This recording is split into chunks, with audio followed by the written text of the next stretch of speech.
update that I'm doing today because events are unfolding at great speed.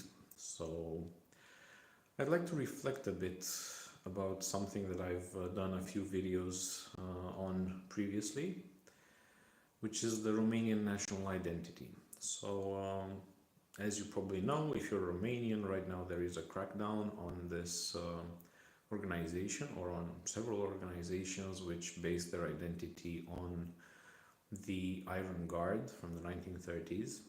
And this made me think about what could be some sources for a sovereigntist Romanian identity. The problem is, um,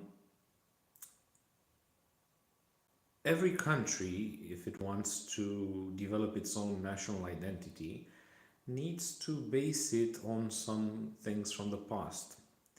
And Romania is a bit in the situation of Ukraine, in the sense that um, the most recent iterations of nationalism in the 20th century are all banned by law. Well, they're not banned in Ukraine because they were politically useful to the Americans. They were actually emboldened by the Americans also during the 2014 coup and subsequently. So in the case of Ukraine, it is Stepan Bandera, SS Galician, these hard right collaborationist movements that allied themselves with Nazi Germany in the 1940s against the Soviet Union. Ukraine being a rather new state, it doesn't have that many sources of national identity. The previous one would be the Zaporizhian Sich, the Cossacks on the Dnieper. The only problem is there were some Hetmans, the last Hetmans, they collaborated with the Tsarist Empire and decided to essentially join the Tsarist Empire. So the Hetmanate in itself cannot be a source of national identity if it were to be anti-Russian, because it ended up aligning itself with the Russians against Poland and having what is now Ukraine, or the eastern part of Ukraine, joining the Russian Empire. So therefore they can only resort to what happened in the 1940s, which, well, apparently it is acceptable for the West because it is anti-Russian. However, it would also be sanctionable by law in a normal country.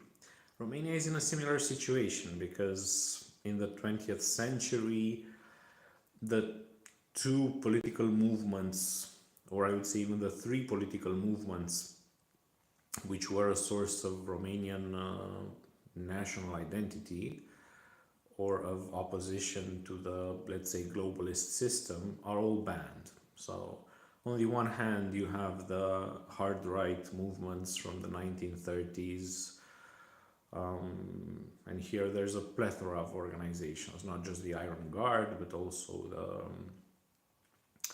the party headed by Octavian Goga and Ace Cuza, which are banned because they were anti-Semitic. You have General Antonescu, who turned marshal and who fought against the Soviet Union. However, his memory is also banned, his image is also banned because he was the architect of the Romanian Holocaust, if you wish. Not just Romanian, but well, because in Romania it was the Iron Guard that was responsible for the pogroms, but in the Romanian administered territories, so all the way to Odessa, what happened there was under the command of Marshal Antonescu, and the mass killing of Jews that happened in Odessa and in Transnistria is the responsibility of him. So it is also not possible to base your national identity on him. So this kind of sums up the far-right identity figures. Then you have the communists, who were an illegal movement in the 1920s and in the 1930s. And they're also banned because communist symbols are banned after 1990. And then you have Ceausescu, who led an independent foreign policy, who was aligned with the Americans to some extent inside the Iron Curtain, inside the Eastern Bloc. He had developed very good relations with the Americans. He had obtained for Romania the most favored nation clause. He had obtained loans from the World Bank and from the IMF and from Western creditors in general. However, his memory is also banned because in that kangaroo court in 1989, he was accused of genocide.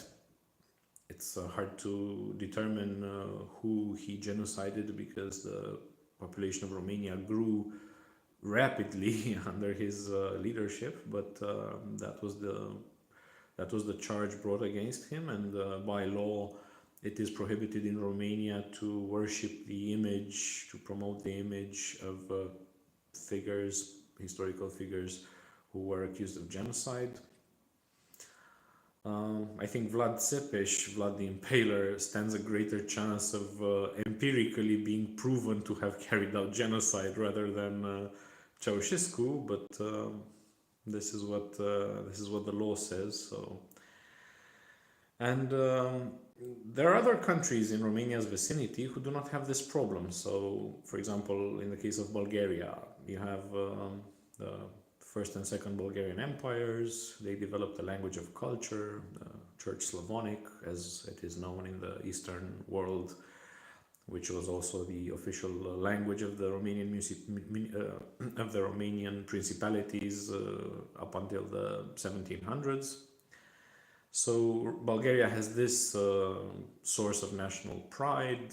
This is what also led to them being irredentist towards Northern Macedonia, whom they recognize to be also Bulgarians, and the Macedonian identity derives from just a branch of the Bulgarian identity because it was part of the Bulgarian empires, and the Ohrid literary school was of course developed in the Bulgarian Empire and so on. So also the current sovereigntist party in Bulgaria, the biggest sovereigntist party of Bulgaria, is just a splinter group of the VMRO, the National Organization for the Recovery of Macedonia, essentially for the reincorporation of Macedonia.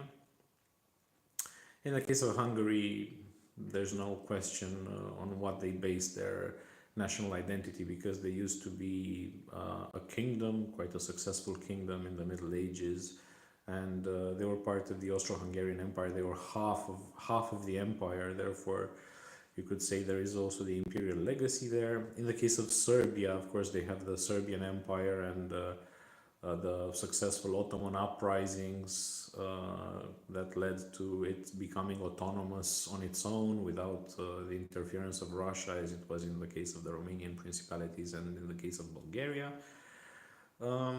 And their standing in the First and Second World Wars, which they fought and won with huge population loss and against huge odds, and which they managed to win mostly on their own. So Romania is in this conundrum that if you want to develop some sort of sovereigntist movement, there are no legal ways to go about it. So there's no organization in the past, no national leader, no movement that you can legally say that you derive your identity from. It is very interesting, the case of this party that is affiliated with Macron in Renew Europe. So it is called USR, the Union Save Romania. Of course, they're a globalist party, and they're quite a radical globalist party, and they derive their identity in the same way that the National Liberal Party used to derive its identity in the 19th century. So in Romania, in the beginnings of Romania's democracy, or of Romania's parliamentary system, let's say, because it's hard to say when Romania actually became democratic. But in the 19th century, in the beginnings of Romania's parliamentary movement, the National Liberal Party was the first party to be established, and it derived its identity from France. It derived its identity from, of course, the leaders of the National Liberal Party were Freemasons. They had been educated in France, and Ion Cebrătianu actually wrote a letter to Napoleon III on the eve of Romania's statehood, saying no less than the fact that Romania would be a colony of France without France having to have any troops stationed here. So, because of course France was developing its colonial system in Africa, Romania tried to picture itself as a sort of mini France in Eastern Europe, to describe itself as an offshoot of France, of Imperial France under Napoleon III, and to present itself as a willing colony with French-speaking elites, with the foreign policy of Romania being geared towards France. Actually, Romania's first king also came at the recommendation of Napoleon III. Even though he was a German king, he was recommended to the Romanians by Napoleon III of France. So, and on the eve of the First World War, there was a very strong pro-Entente movement wanting Romania to join the war on the side of the Entente, not because this suited Romania's foreign policy of recovering Transylvania and so on, which Romania finally did, but rather because France was attacked, and they seemed to be, they pictured themselves to be in solidarity with France. So just attack the Austro-Hungarian Empire and to attack Germany, maybe to save France. Something similar is happening right now with this party, with this globalist party, the Union Save Romania, which is the exact opposite of the sovereigntist movement, and it aligns itself mostly with France. This is the interesting thing. It's like we're back in the 19th century, and it also aligns itself with France in the same neo-colonial fashion, in the sense that many of its leaders have had their education in France. Maybe some of them were co-opted by France through various means. I don't know. I don't have any hard evidence, but there are elements pointing in that direction.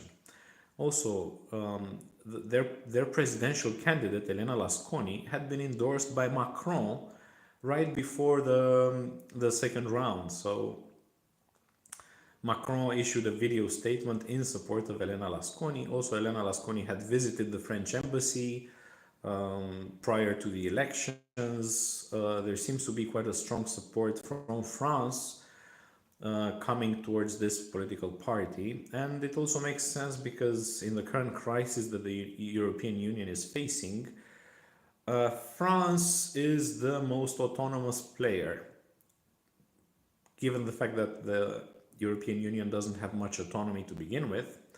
It is an American project from start to finish.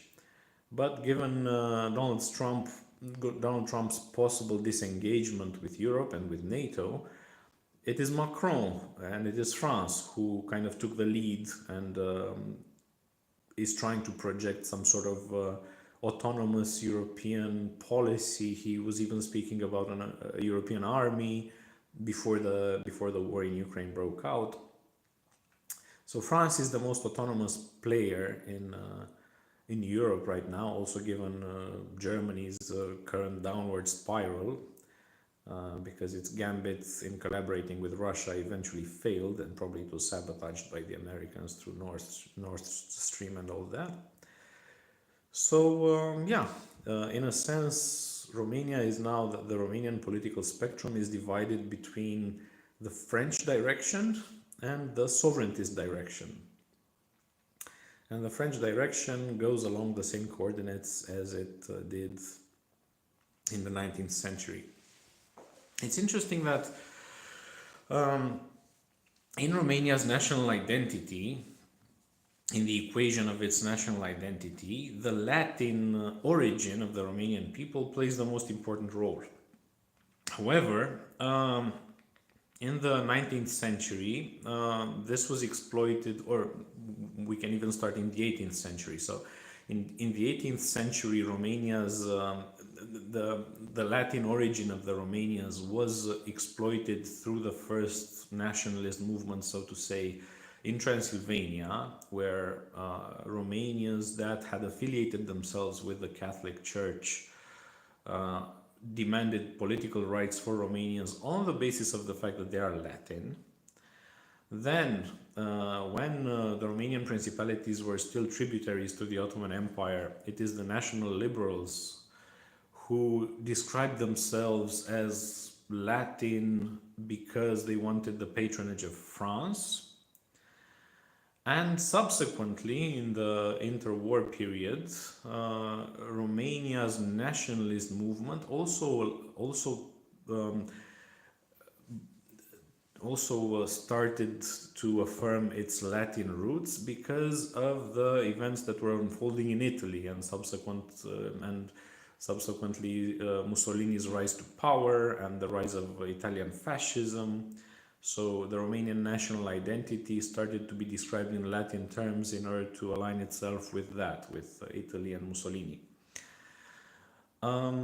This is not something that you can easily go around. So the other element of Romania's identity, the Dacians and Dacia, was also brought to the fore under Ceausescu. This was probably the most important period in which the Dacian origin of the Romanians was proclaimed, because Ceausescu was a sovereigntist, and he wanted to picture Romania in the same fashion as some sort of anti-imperial Dacia, a political entity about which we do not know much. However, the few sources that talk about it describe it as just a barbarian kingdom outside the empire, outside the Roman Empire, and fighting against the Roman Empire. So during Ceausescu, given that he was not aligned with either bloc eventually, he wanted to have that as a source of national identity. And this is the conundrum that Romanians are under right now. I've discussed previously what could be a credible construction of Romania's national identity starting from history. And my best guess would be that Romanians would best describe themselves as the descendants, the heirs of the Eastern Roman Empire after the split of the Roman Empire between East and West. However, the descendants of the people who were not Byzantinized, so who had not developed a Greek identity. Because there's something in historiography called the Jirecek line, north of, I think, the Balkan Mountains. It was the Latin language that was preserved, and towards the south, the empire became Greek also in terms of the vernacular language used. So, but there was also an intermezzo between the split of the Roman Empire between East and West and the moment in which the official language of the Byzantium Empire became Greek. So I think let's say an evidence-based construction of the Romanian national identity should start from there, should start from the fact that we are the heirs of the Eastern Roman Empire, of the non-Greek Eastern Roman Empire. Because it would encapsulate many things. It would encapsulate the language, it would encapsulate the religion, so the Eastern Christianity rather than the Western Christianity, rather than Catholicism. And it would also inspire a greater source of national pride than the association with the Dacians. Basically, given the fact that we have two options, either be Dacian or be Roman, I'd rather have us be Roman because there's a whole civilization behind it. Whereas being Dacian, there are just a few sources in the antiquity which talk about the Dacians. There's not that much to be said, so there's been a lot of mythologizing being done regarding the Dacians, but if you talk about real hard historical facts, there's not that much that is known about them. However, the Roman Empire was the first European, pan-European civilization. Of course, the Greeks were the ones that ignited the light of civilization on this continent, but it was the Romans that brought it about everywhere except perhaps the northern half. But like, they expanded also what they took from the Greeks, they expanded it through 60% of Europe and the north of Africa. So it was a very successful political entity. It is something that you can definitely study a lot. You can base your national identity on it because there's a lot you can learn from it. The language is quite intelligible. So if you take a Roman text, you can understand, being Romanian, just having Romanian as a mother tongue, you can understand quite a lot of it. So whereas with the Dacian language, there are no texts preserved. There's just a list of some medicinal plants, and that's kind of it. So yeah, I would rather have the Romanian identity based on the Roman Empire.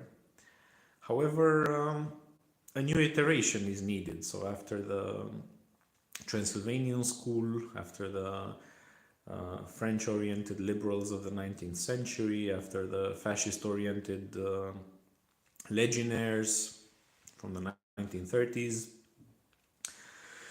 I think what is needed in Romania is a new Roman-based national identity. But yeah, you need some creativity, you need some smart people to develop it, some smart historians, because you cannot base your national identity on movements that are legally banned, because as you can see, there is a crackdown on it. And I would also say that it's not that useful to base your national identity on a barbaric people like the Dacians were. So I think if Romania wants to become wants to have a sovereigntist movement that cannot be questioned, that cannot be put into question, I think it needs to construct an image, an identity based on its Latin roots, and to have a new iteration for this process that has had all these episodes in the past. So this is what I wanted to tell you. All the best, and until next time. Bye.